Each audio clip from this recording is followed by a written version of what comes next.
Colin Vanderwood here. Just thought I'd make a vlog and just wanted to talk to you about some stuff. Now I'm going to freestyle it and speak from the heart because, I think when you speak from the heart, you truly speak. And once upon a time, my only definition of the heart was basically something when I lived in times of fear that, would give up on me one day. It was a physical heart, and all I cared about one day, all I thought about one day was, I'm going to end up dead, probably have a heart attack one day, especially when I smoked or drank or did whatever. I thought, my heart will just give up.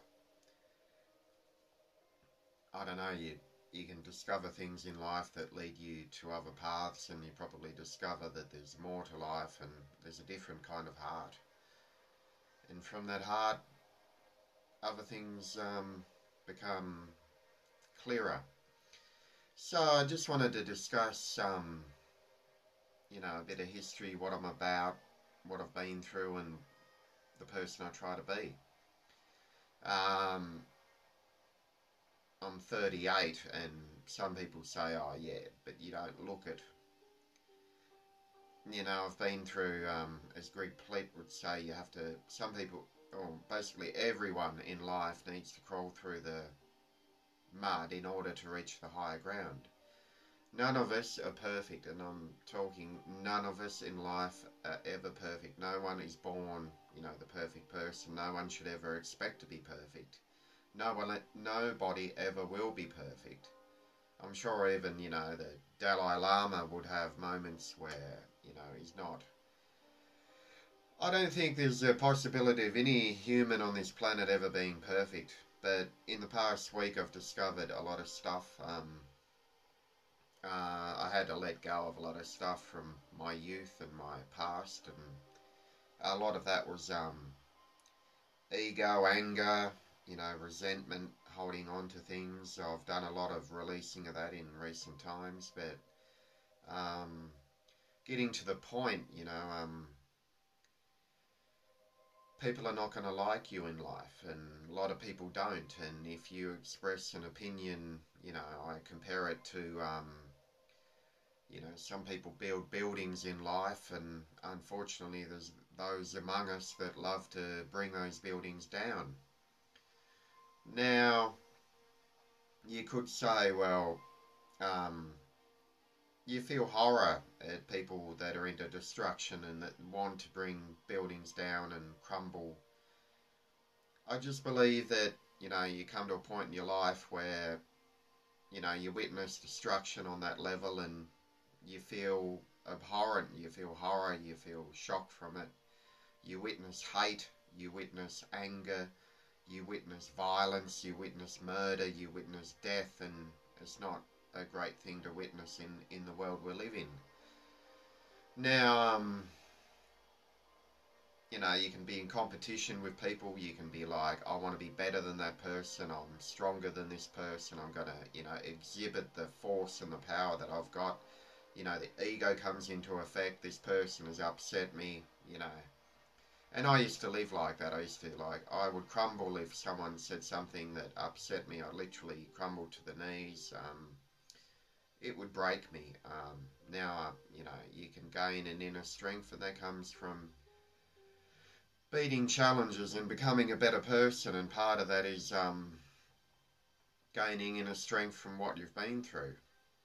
A lot of what I've been through, I just hope to, I've worked on myself, but now I hope to inspire other people of what's possible. I mean, I come from a background of a lot of stuff. I mean, I'm not here to express a pity party because I don't do that anymore. I don't need to tell people about my history and what I've been through. But, there's certain people recently that, just like them to consider that, one person in particular, the last week that I've dealt with,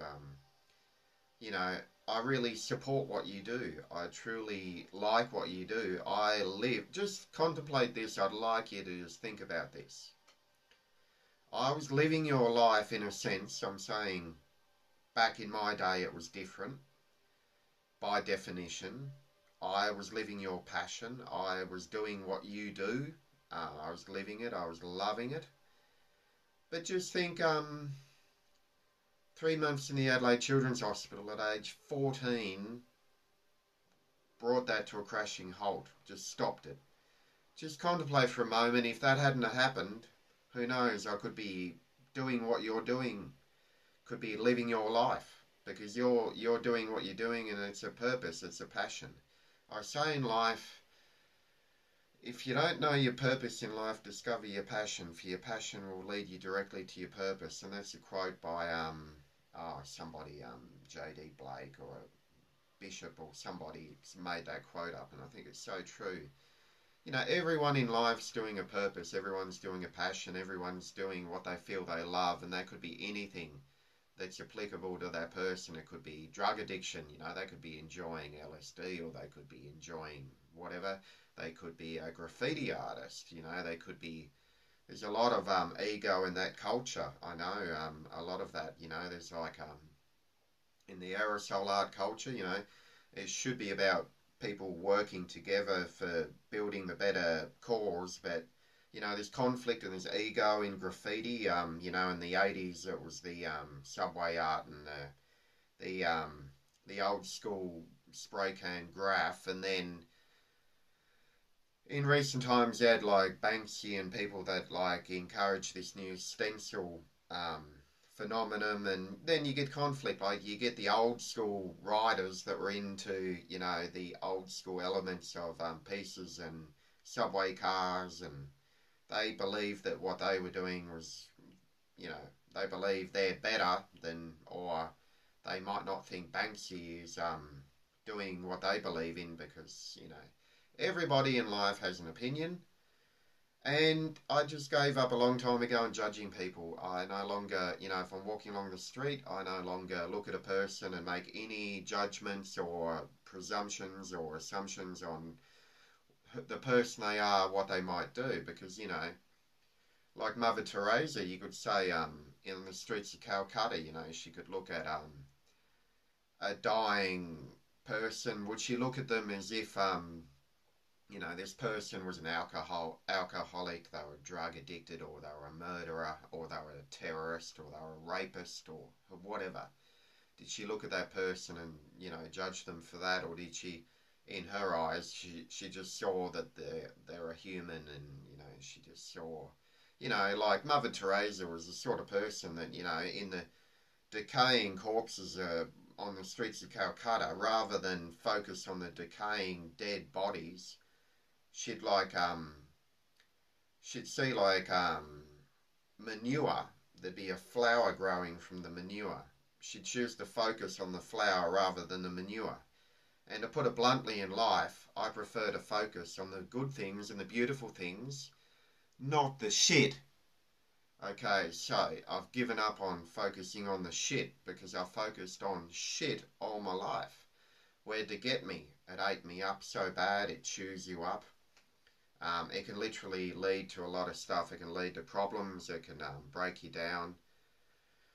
It can eat you inside, you know. Resentment, it just eats you up, and we learn to move forward. And I hope, you know, people can understand that you'd need to walk a mile in someone else's shoes to truly understand anything about that person.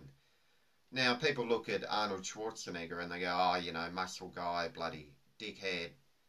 They don't know anything. You know, they make assumptions on their preconceived ideals of what they're projecting.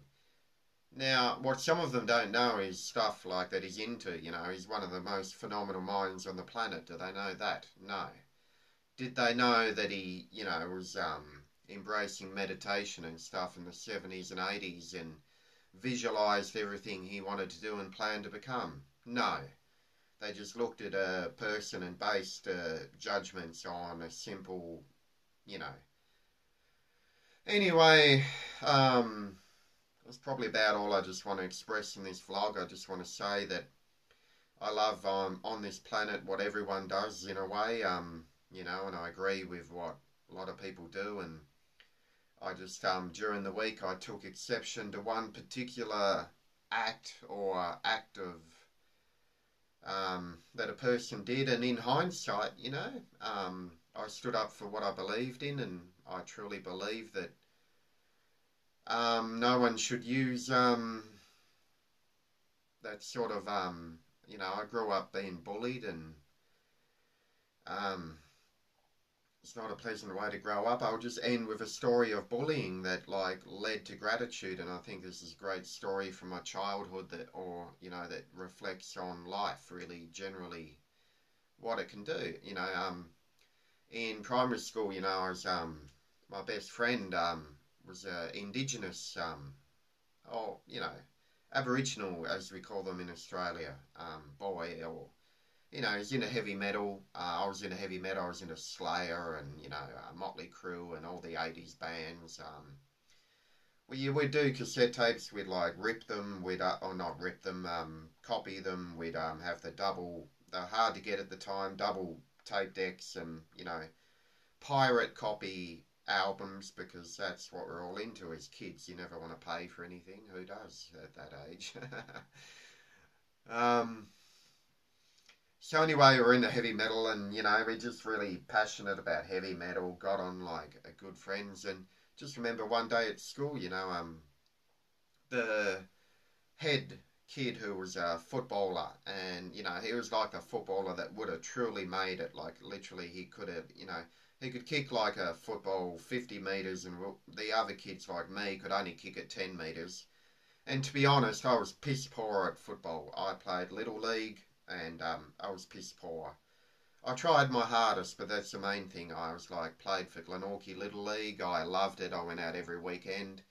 I didn't develop the skills that highly but I had passion for it, and I gave it my best. But this other person was like the hero, the legend that would have made it to the AFL. Everyone at school respected this person, and people look up to people like that, and you idolise people that have done great things. And this one day in school, he started there was a chain reaction of boys that just started on this indigenous Aboriginal kid friend of mine. It was like a lynch mob, wolf pack mentality. They grew into a group of 10 people, just literally hounding him. Racist shit in America you have the N-word. Well, in Australia it's kind of an Aboriginal, it's kind of abbreviated, so instead of Aboriginal you would shorten it, and and black and all that rubbish and all the stuff people shouldn't be put through, in my opinion. Anyway, it went on and on and on and on, and I just said enough's enough. And I was weak, I was literally pissed weak. I wouldn't stand up to any kids. As I said, all my life I've crumbled. Used to, anyway. So anyway, at this point in time, I just thought this shit has to stop. Went up to this kid, and he's the toughest, most respected kid in school, and I thought, oh, I can't do this. But I went up to him and pushed him forcefully against the wall, and ripped his shirt in the process, and just said, expletive, stop. And he did, and the rest of the kids just stopped the attack, and I thought, okay, and he taught me a few good lessons, that friend. Another time with regards to racism, my mum taught me before I went to school, respect everyone regardless of colour, because in her opinion, you could be born any colour, and how would you feel if people treated you with hate and anger and resentment? And I learned a good lesson from this kid. I'll call him Andrew, because that was his name. I remember one day, I called him that almost N-word, abbreviated the Aboriginal, and you know what he did? Fucking hit me. Bang. Oh, I almost gave me a black eye, and I thought, okay, the first reaction is when someone does that, you want to bloody kill them. I literally wanted to rip him to shreds and, murder the bloody guy. But then he taught me a great lesson, as he taught me to reconsider what I'd said, and from that moment on,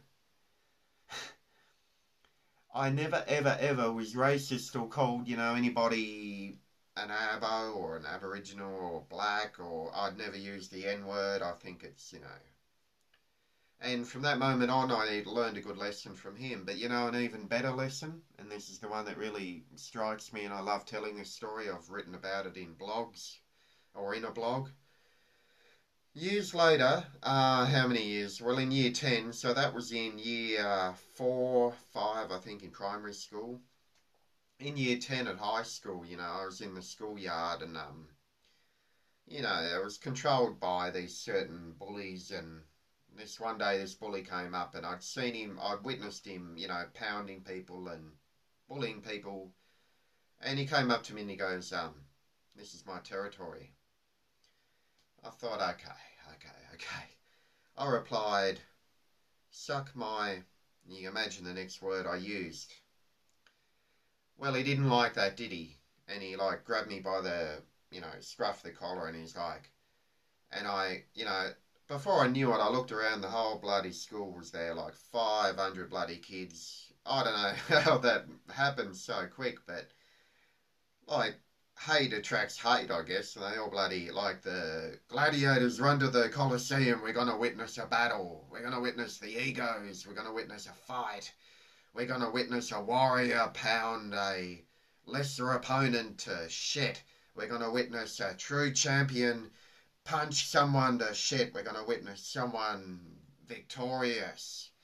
And unfortunately, this guy was probably perceived as the true champion, and I was just a piece of shit. So... you know, when that happens, the fight tends to get manipulated and people want the champion to win. So, you know, before I knew it, I'm actually dragged down, held down by another kid, like from behind. And then this other jock who's famous in school for pounding people. And I can't wait till I run into this guy one day because I know what he's turned into. You know, bullies never become anything. They never become anyone. I know for a fact he's drug addicted and... Anyway, it'd be nice to run into him one day and just say, hey, look at me, look at you. You know, where did your hate get you, man? Where did your hate get you? But anyway, he grabbed me from behind and I got kicked in the eye. I had blood in the eye and had to see a doctor and shit. Anyway, I was, you know, home. I was bloody distraught. Pretty emotional at the time. You know, I had like, REM album lent to me for the first time, which was Everybody Hurts. So it was automatic for the people. So it was 1990, what was it, 1992 I think the year was. And I had never heard that album before, and on that day, everything unfolds as it should. A friend had lent me that album, Automatic for the People, and I had it in my bag. Now I played that album and on came Everybody Hurts, and I'm thinking, I got quite emotional. There was a knock at the door, you know, and I'm like, you know, calm yourself, dry your eyes, you know, you're a man, you're a boy, or boys don't cry, they're QE, you know, boys don't cry. And Mum's like seeing this visitor in and thinking, gather yourself, man, you're a boy, man, you can't show this shit, you know, ego, tough. And I went out and I couldn't believe who it was, you know, I couldn't believe who had dropped in to see me after all these years, and I knew him, you know, during school and that. It was Andrew. He'd just come to say, hey, you doing okay? He was the only kid to come and see me that day. I had a million phone calls, but that was the only kid that came to my door and said, man, you doing okay, you know. I think that shows gratitude. I helped him out years earlier. He probably, in the back of his mind, remembered that, respected that. And years later, in my time of need, he came to help me. That's what I love. Anyway, I better wrap this shit up. It's like 19 minutes, 21 seconds. It's beyond a joke. Thank you for watching, and sorry I inflicted this on you, but if you watched it until the end, well done and brilliant. Keep up the fight and keep doing the good things in life. And love all of you, and everyone's good, and peace to you all, and keep doing what you're doing. Keep enjoying your passion. Keep living the dream, because each of us has a purpose. Each of us has a passion. And enjoy life. And one last thing, true nobility, like Wayne Dyer says, Dr. Wayne W. Dyer, is not about being better than anyone else. It's not about trying to be stronger or believing that you're better than anyone else. True nobility should be only about trying to become better than the person you used to be. That's the only person you need to beat in life, is the person you used to be. If there's somebody out in the world that you think is doing better than you or is better than, you know, in sports and athletics it might work to, envision that you're going to beat an opponent, but in general life, no. Anyway, thanks for listening, guys, and sorry about the length. Cheers.